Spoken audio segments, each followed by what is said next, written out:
The Iroquois call it the Dark Times, a 100-year war.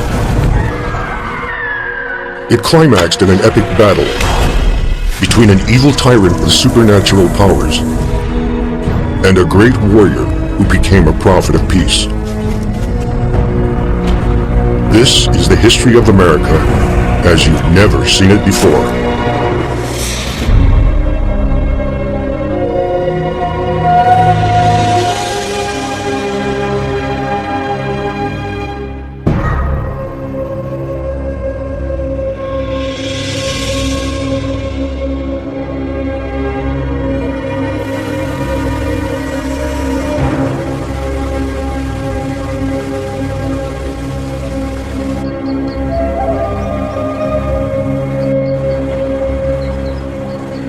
When French explorers first ventured into these great northeastern forests 500 years ago, they encountered a people whom they called the Iroquois. They rule a vast territory in what is now New York State, Ontario, and Quebec. The French were impressed by the physical prowess of these giants of the forest. What they didn't realize was that the Iroquois system of government was extremely sophisticated and far more democratic than their own. But the path to peace and democracy was long and often bloody.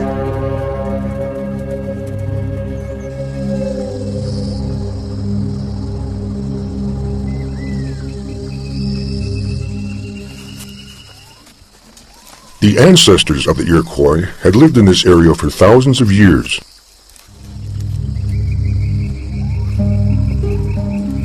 At first, they were hunter-gatherers. When food was plentiful, times were good.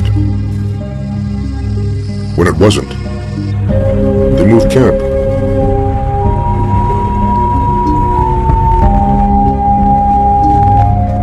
Then about 1,000 years ago, archaeological evidence indicates they began to cultivate the land and form villages.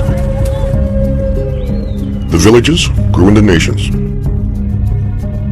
5 separate nations, stretching across what is now western New York into Canada. Up to 50,000 people in all, sharing similar languages and lifestyles.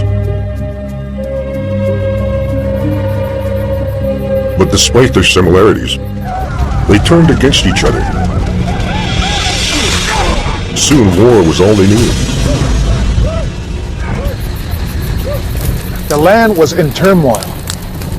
Feuds among villages, even among families, turned men into warriors who liked to kill. For generations, the Iroquois have passed down the story of the Dark Times, when the people of the 5 nations were locked in an endless cycle of violence and revenge, so bloody it threatened them with extinction.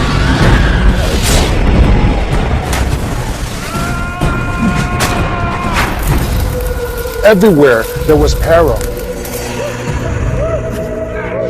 In cultures with oral traditions, the line between legend and history is often blurred. Yet in recent years, much of this story has been verified by historians and archaeologists.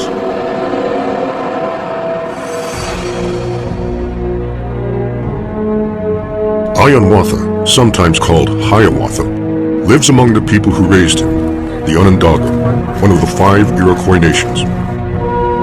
Yet he's not entirely one of them.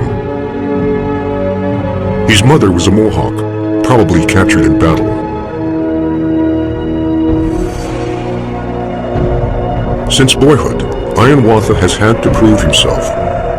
He has become a leader of the Onondaga, a great warrior.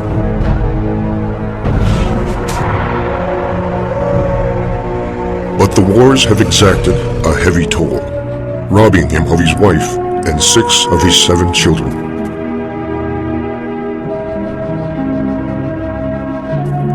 Yet he must fight on. His village has been attacked once again, this time by the Mohawk. His people clamor for revenge.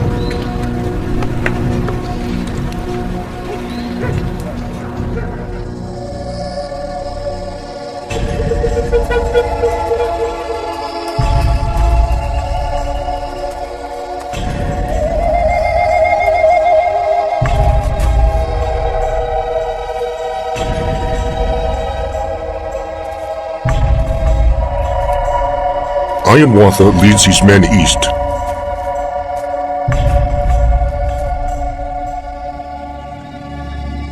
They know they're being watched, and not only by Mohawk scouts. The chief of their own nation, the Onondaga, has spies everywhere.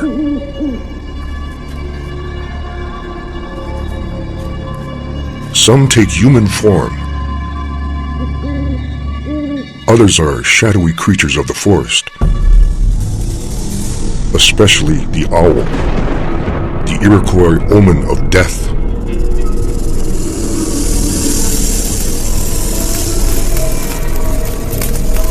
The Onondaga chief is a sorcerer, a shaman who manipulates the evil spirits.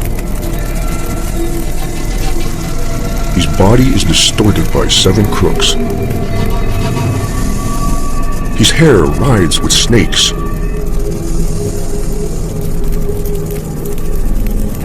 He feeds on human flesh.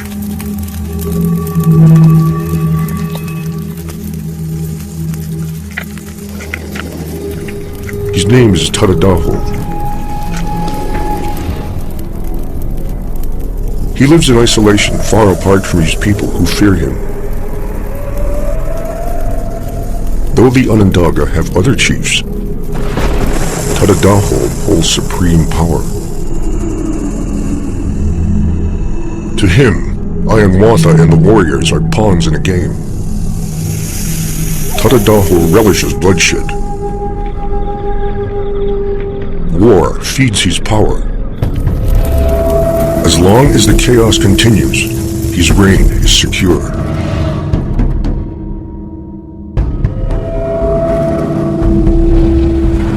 As Tadadaho's spies look on, Hiawatha's men prepare to attack.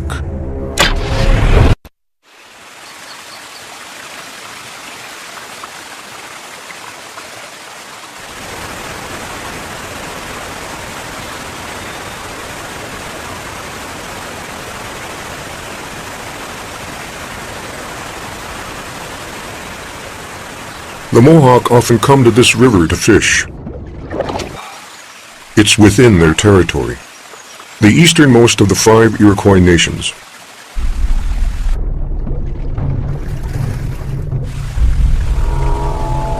But even here, they are not safe. The Iroquois are locked in a 100-year war, a civil war. Hiawatha and the other Onondaga warriors are bent on revenge. In retaliation for a recent attack on their village, they want Mohawk victims, both dead and alive.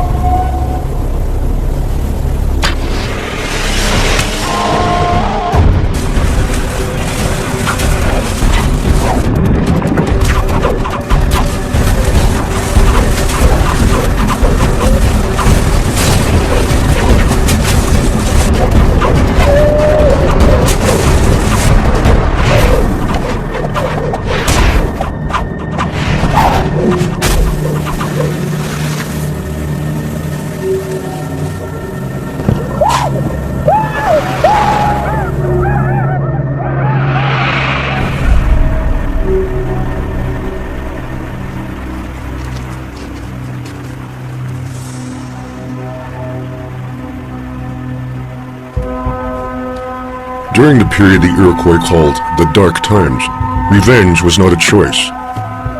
It was fundamental to their belief system, the way they honored and mourned their dead.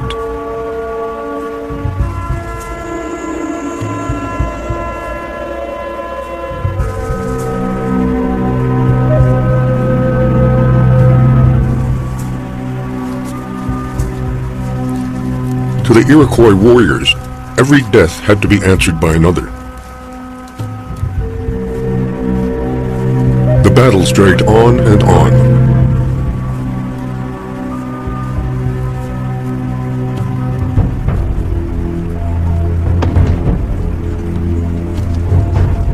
The only alternative to revenge killing was the taking of captives. A healthy captive of the same sex could serve as a replacement for a person lost in a previous battle. But transporting captives was risky. If they loosened their bindings and escaped, they could gather others to pursue the raiders. The Iroquois bound their captives carefully with hemp ropes, the same substance they used to carry burdens. This was also a symbolic act, a way of conveying possession to their enemies.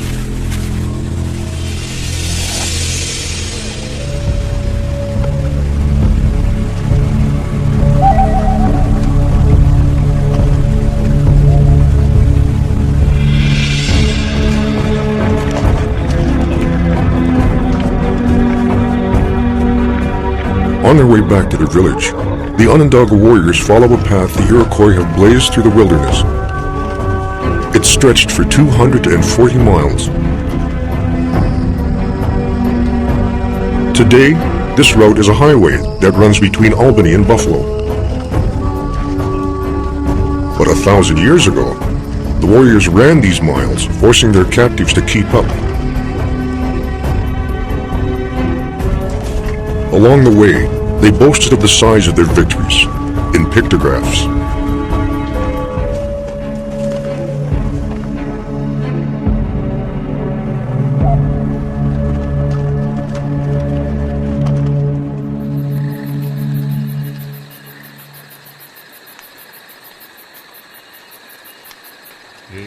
At night under the stars, Ironwater camps with these men.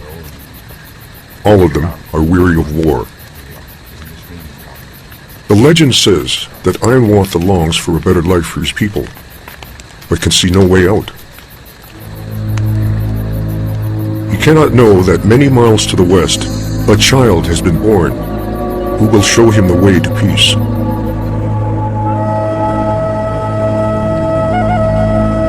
Far to the northwest, in the land of the Huron, a virgin girl gives birth to a baby.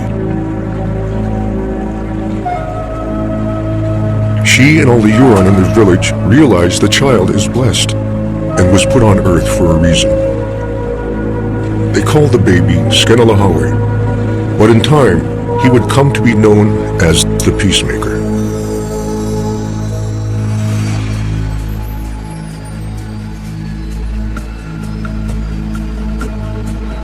The archaeological record left by the Iroquois attests to the fear in which they lived during the dark times. Towering stockades surrounded their villages. The only way in was through long corridors designed to confuse and slow attackers. Inside the stockade, each clan lived in one or more longhouses. A clan was made up of many families, related through a common female ancestor. In Iroquois society, women enjoyed power and freedoms that would not be experienced in Western cultures for hundreds of years. As time went on, the oldest and most respected woman in each house became known as the clan mother. These female elders presided over village life. They appointed the male council chiefs and could also remove them from office for poor performance or abuses of power.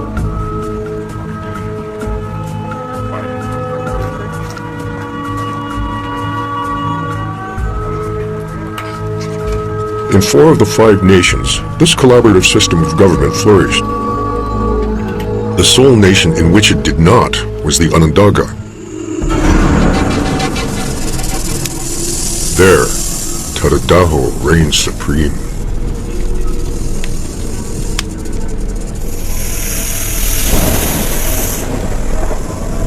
There is only one person he allows close to him, an evil seductress named Chikansase.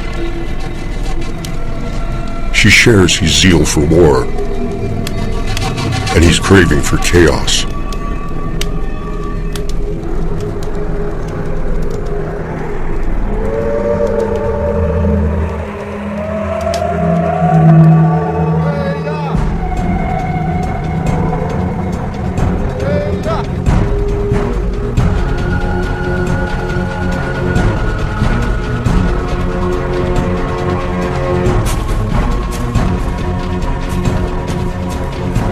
whole village turns out to greet Hiawatha and the victorious warriors.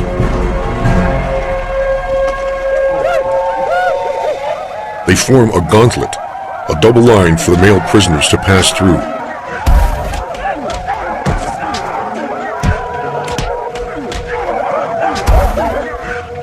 A female elder presides.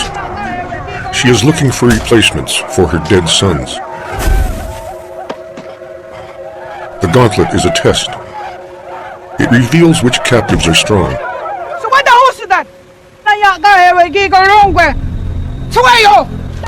and which ones are not.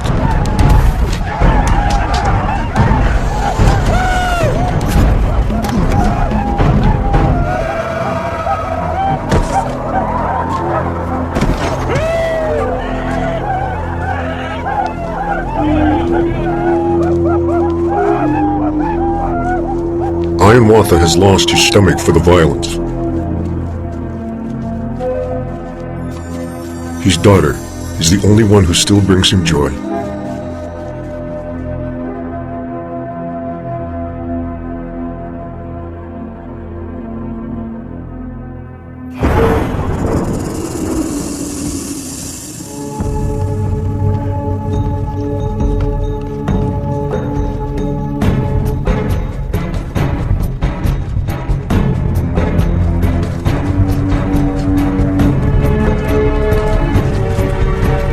Inside the stockade, the sorting process continues.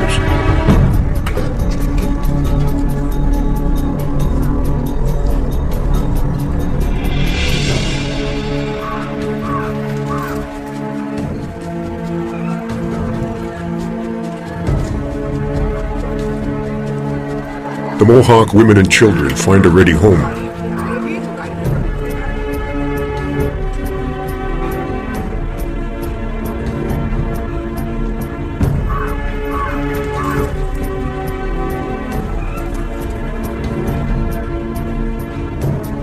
Men who survived the gauntlet are now offered to families who've lost a husband or father. If accepted, the replacements will take on the identities of the dead and assume their names and responsibilities in the village.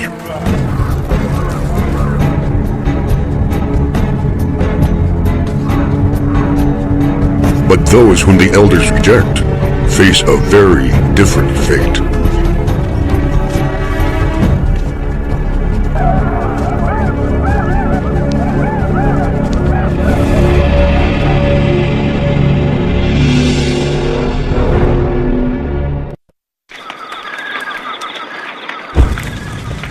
The Iroquois today tell a story of the years before their great confederacy, when they were locked in a bloody civil war and lost all sense of their own kinship.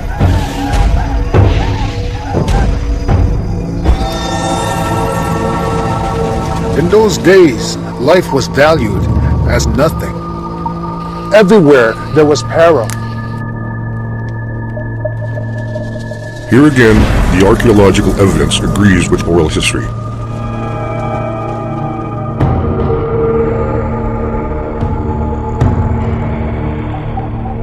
In a kitchen midden, or ancient garbage dump, in Jamesville, New York, scientists have unearthed dozens of bones.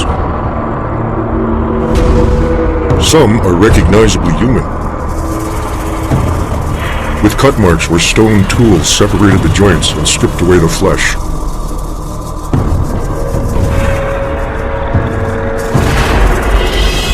A 100 miles away, archaeologists found two skeletons, with their arms, hands, and feet severed. One is also missing its head. Flint arrowheads are deeply embedded in the bones. The broken points suggest the arrows were shot at close range.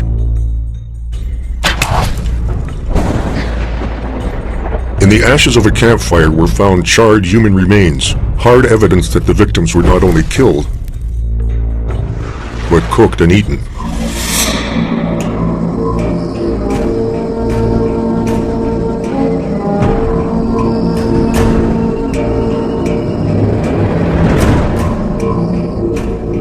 The legend says that Hiawatha is sickened by the ways of these people and his own violent part in it.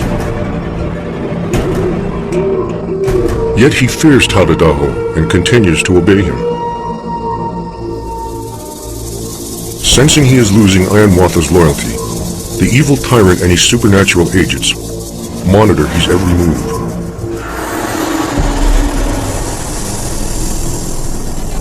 Tadadaho will not tolerate any threat to his power. Finally, Ayanwatha begins to think the unthinkable. Could he bring down this brutal man who cares nothing for his own people? Tadadaho's powers are extraordinary. No one has ever dared to defy him.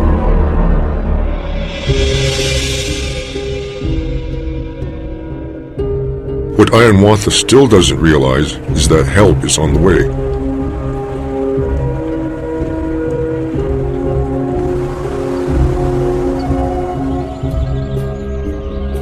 In his Huron village, the young peacemaker grows tall and straight. Even as a boy, he's revered for his leadership skills and powers of persuasion.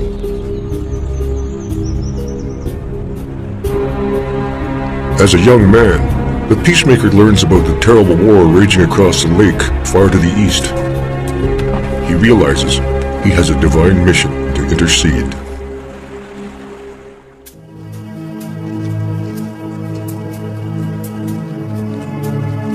One day, the peacemaker leads the villagers into the forest.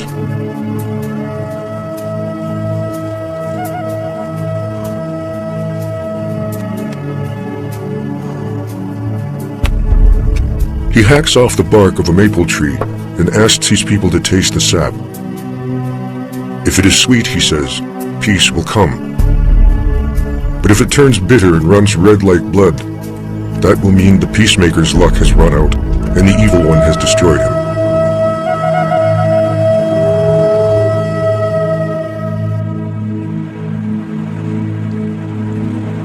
Then in a magical canoe of white stone, the peacemaker sets out to fulfill his destiny.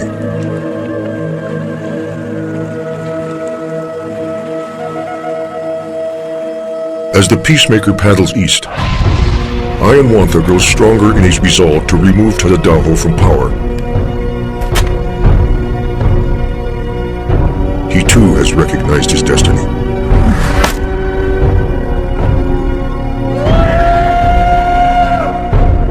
The great warrior will attack the evil chief.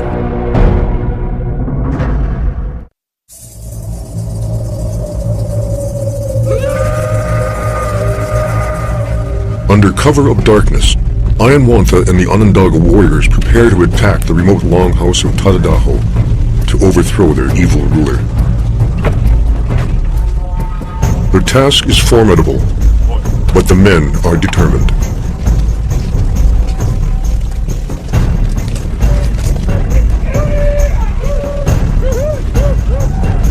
As always, when facing battle, they paint their faces to terrify their opponents. Black, the color of war. Blue, for strength. Red, the sign a man is ready to kill or be killed.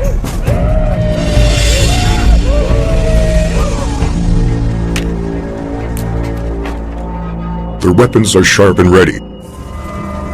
Hatchets, axes, and flint knives. Developed for hunting, repurposed for war. Their bows and arrows are state-of-the-art.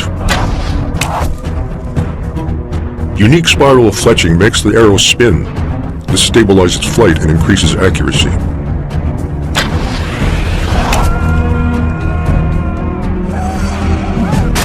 Their fearsome clubs were developed strictly for combat. The most common is called the gajewa. Its long shaft is carved from ironwood, with a heavy ball at the end.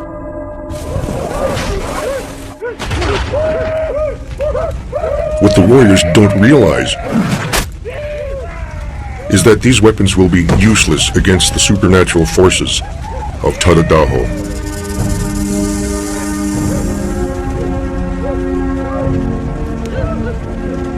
Ayanwatha knows he may never return, but it's a risk he must take to try to save his people.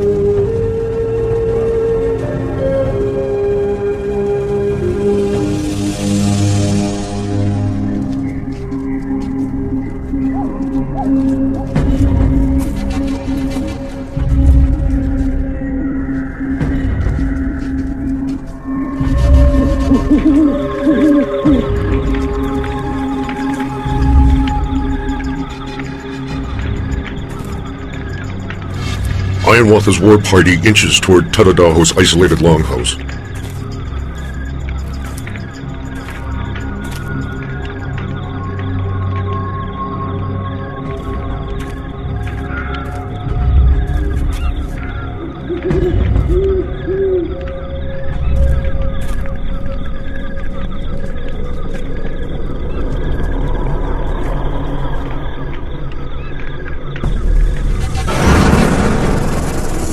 The evil shaman is ready for them. Tadadaho uses all the dark creatures of the forest to fight the forces of good.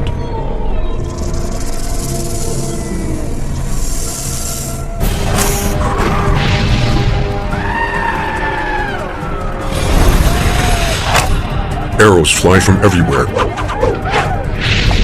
yet there are no archers.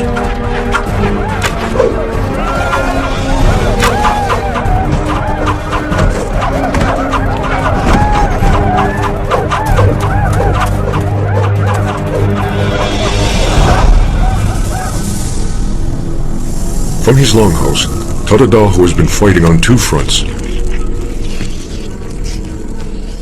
He's worked his evil magic in Ironwatha's village as well.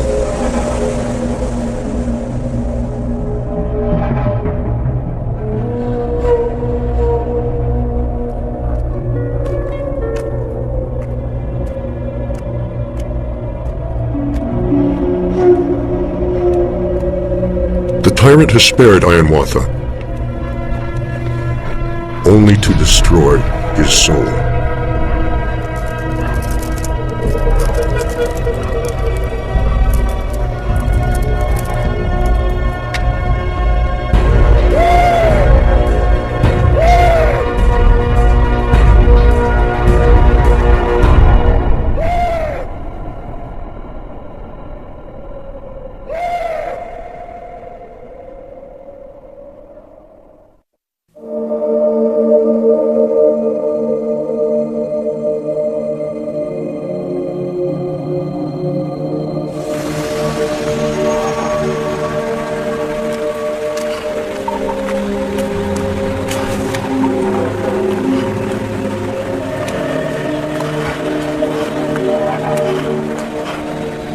The great Iroquois leader, Ironwatha, has been defeated in battle.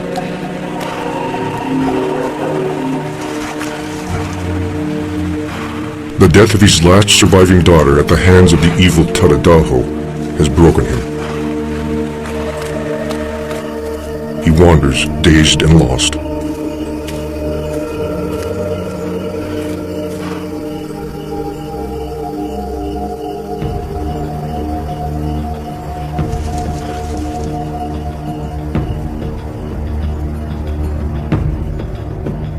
But the peacemaker draws closer every day.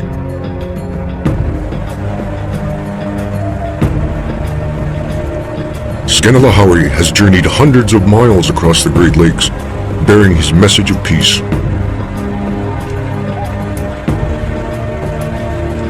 There are many versions of what happens next.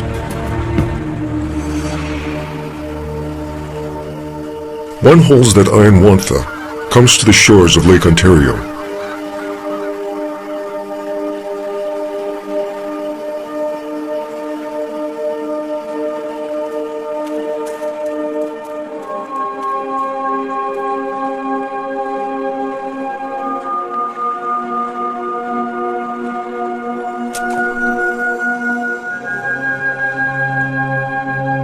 He finds shells, which remind him of his daughter's necklace.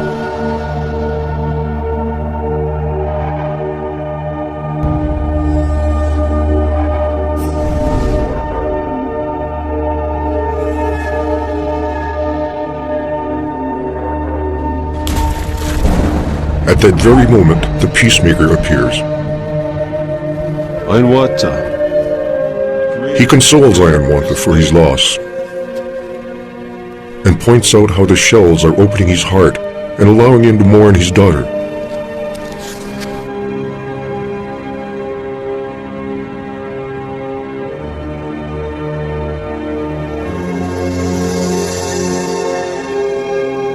Skenalahawi teaches Ayinwata that shells like these, when strung together, are called wampum. They offer an alternative to the endless quest for vengeance, a better way for the Iroquois to honor their dead. Ayinwata feels the power of the wampum. The rage and hate that fueled his days as a warrior vanish.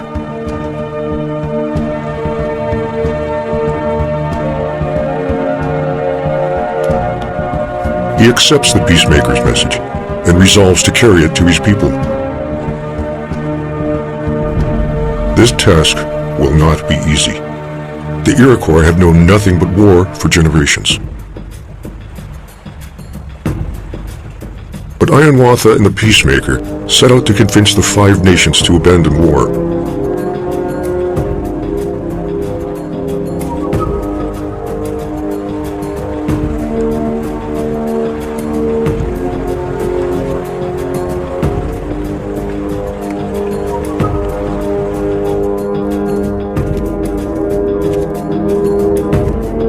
The first stop is the land of the Mohawk. Not surprisingly, they are met with suspicion. In many versions of this story, Ayinwata is cruelly tortured. Chalio Anatagahaga. Chalio.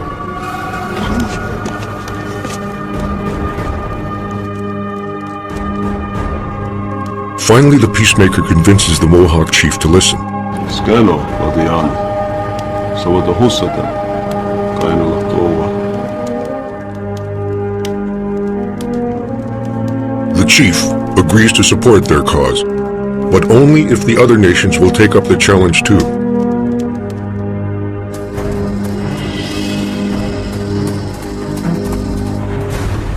The people of the Standing Stone, the Oneida, are the next to accept the message of peace.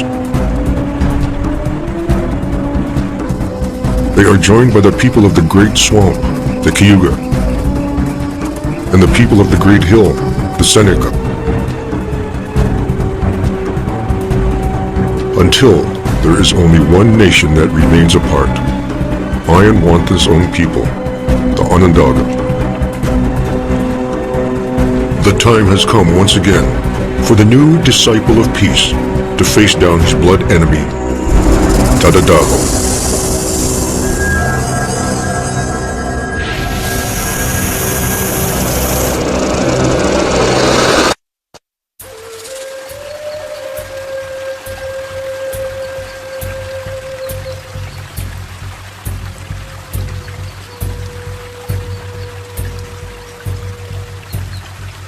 The warrior Ayinwata is now a man of peace.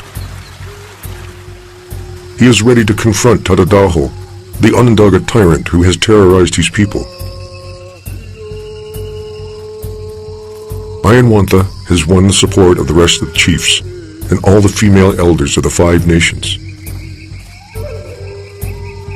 Even Tadadaho's evil ally, Jigansase, has repented her ways and joined the procession.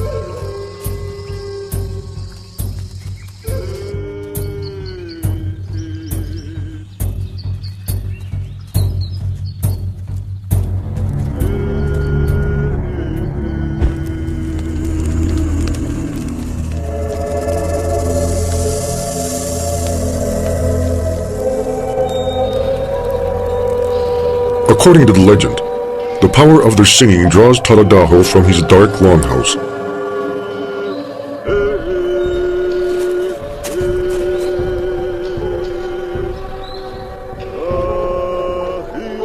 At first, the evil tyrant mocks them.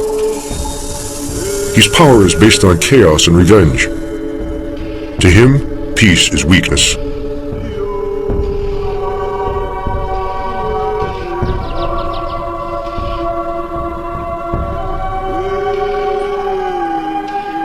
And then something happens that even Tadadaho cannot ignore.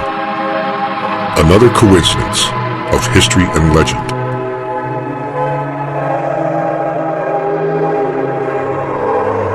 Until recently, most historians and archaeologists believed that the Iroquois formed their union sometime between the 14th and 16th centuries. But the Iroquois themselves always placed the event much earlier. Only one astronomical event agrees with both oral history and scientific evidence. On August 31st, 1142, a great eclipse blocked out the sun for a dramatic 3.5 minutes.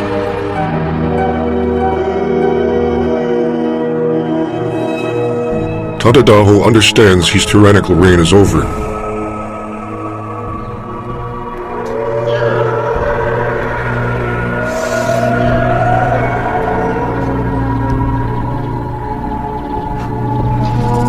Ironwata and Chikansase comb the snakes from his hair as he relinquishes his powers.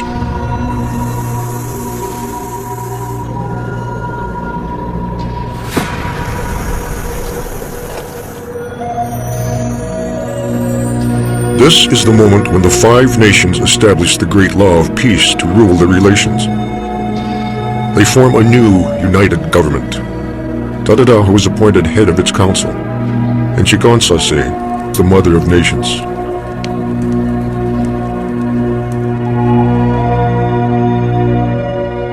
The transformation of the 5 nations into the Iroquois Confederacy is immortalized in a wampum belt. At its center is a white pine tree, symbolizing the unity of the Iroquois nation. To this day, it is known as Ironwata's Belt.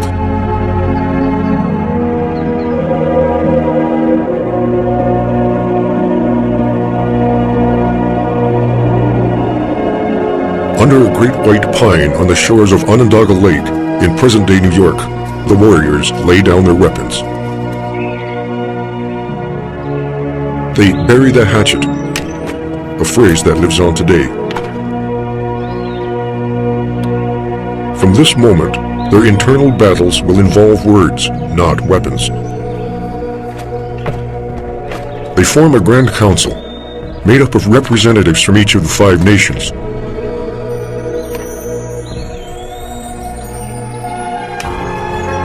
This idea of proportional representation would inspire another set of nation builders 700 years later. The Founding Fathers embraced this idea when writing the Constitution of the United States.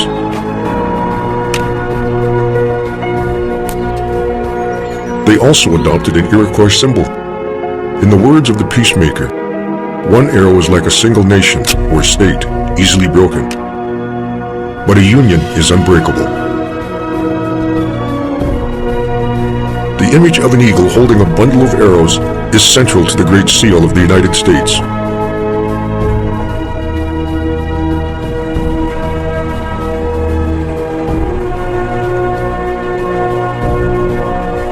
Today, the legend of Ironwata and the Peacemaker lives on. Not only in the laws and traditions of the Iroquois Confederacy, but at the heart of democracies all across the world.